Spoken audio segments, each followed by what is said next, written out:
Hi, I'm Barb George, the Nasco Family and Consumer Science Sales Director. And I'm sharing with you today some of the exciting products that we have in teenage pregnancy prevention. Our Nasco Ready or Not Tots have been improved, and we want to make sure you understand the different versions that we have.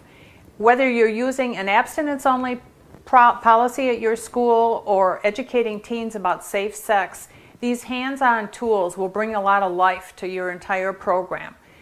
You can use it in many different places in your curriculum. In being a parent and having a baby is not a negative thing. We don't want to bring that point across. What we want to help teens understand is that at what point in your life are you ready to make this decision? How will having a baby now affect your short-term goals, your long-term goals? How will it affect your education choices, your career choices, your friendships, and your finances? So many different things for them to consider. And we think that working with these manipulatives will help bring some of these things to life. The Ready or Not Tots come in 4 different versions. The entry level is the basic, and we're really excited to let you know that the basic version has been improved. We now are using the same body type for all 4 versions of the Ready or Not Tot. The arms and legs move so that you can position the baby to sit up. It can be in a car seat, it can be in a baby carrier, in many different places.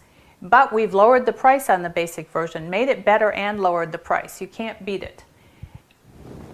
This comes in white and black, and it has an electronic voice box in the back. This particular box takes 3 AA batteries, and the teacher needs to turn the box on by pushing the button that's underneath the word Nasco. So you hold that until the light flashes, the power supply, and the baby cries. So you know that it's on. You quiet the baby by pushing the quiet button. In this instance, that's all the student needs to do. They just quiet the baby by pushing the quiet button. Each tending time lasts 10 minutes, and it repeats. There are 4 different care sequences, and they just keep repeating. You can assign this for 24 to 48 hours. It'll be 10 minutes in between each care. No keys required for that. Comes in black and white. The standard version is the next one. The standard version requires a student keys, the white key, and yellow keys are the teacher keys. This particular Manikin has 3 different programs, so that if 3 of us have the Manikin and it cries at 2 in the morning, I can't call my friends and say, what kind of care did you provide? Because the teacher can program 3 different ways. And the student uses the white keys. They need to determine, does this baby need to be fed, burped, needs attention, a diaper change, or if the baby's crying and I'm not patient enough to figure out what's wrong, I've used the panic key. It just is a way to quiet the baby from crying, and it really is a way that the teacher can then use that teachable moment to talk about child abuse. And that if you are just so frustrated with the baby that you set it in a safe place and leave the room for a minute, just like the panic key. 3 programs. These 3 different Ready or Not Tots come in black, white, Asian, and brown. And they're male or female anatomically correct. They weigh about 5.5 pounds and they're 21 inches long. The intermediate version is a step up, and the one that I really think carries the most value for what you're paying. It has a 4th program that is a drug-affected enhanced program that simulates a baby from a drug or alcohol-affected mother, where it would cry longer, a little bit more irritating cry, and take longer to quiet the baby. This particular program cries about 26 times in a 48-hour program, while the others only cry about 24 times. The other feature that the intermediate Manikin has is the Daycare Key. The teacher keys have the A, B, C, D programs, and it has a daycare program in both the intermediate and the enhanced model, so that if the chemistry teacher is having an exam and they don't want the Ready or Not tots in the classroom. They don't want to hear that baby crying. It might be distracting. You can provide daycare by using the interruption key, the Daycare Key, so that the program just is interrupted. You don't need to start from the beginning again. And another opportunity to talk to students about the finances involved in caring for a baby. If you want to go to the basketball game or have an exam or you need to go to work, you need to find responsible care for the Ready or Not tot, someone that will record the kind of care that they've given correctly, provide good care for a baby, or bring it to the teacher and have them use the daycare pause.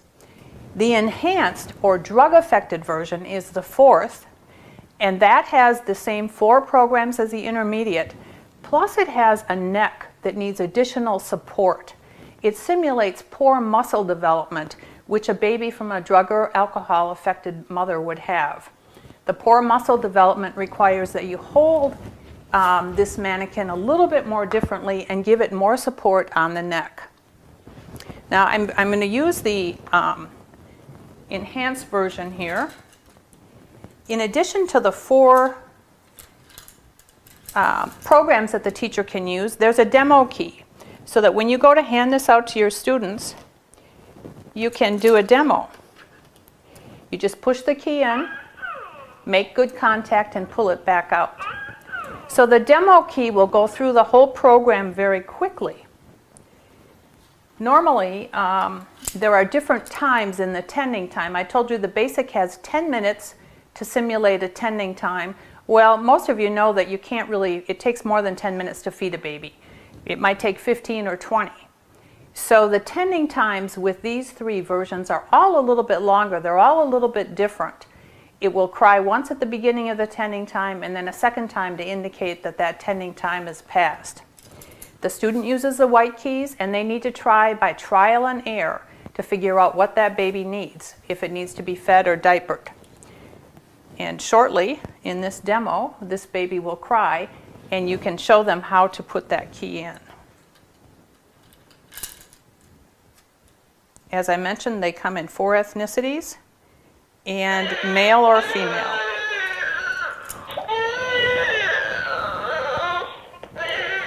So I'm going to try the feed key, and I'm just going to make contact.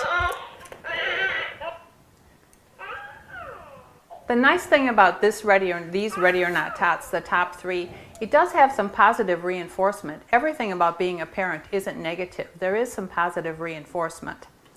So that was the beginning of that feeding time. The demo runs quite quick.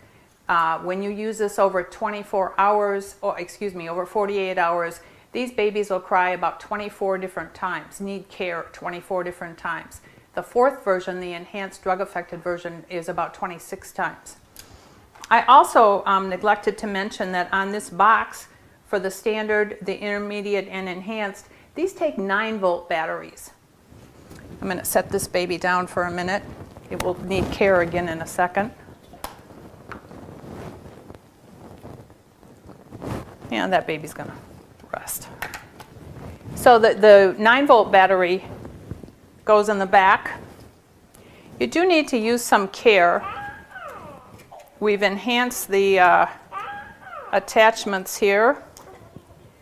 But you want to be careful, and we want to discourage students from opening these boxes up. Put the 9-volt battery right in there. It has a nice ribbon so that you can pull it out, and put the cover right on there.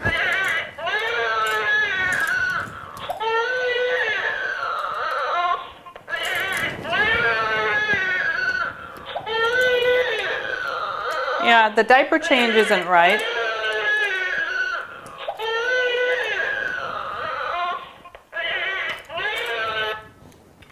Baby needs to be burped after you feed it.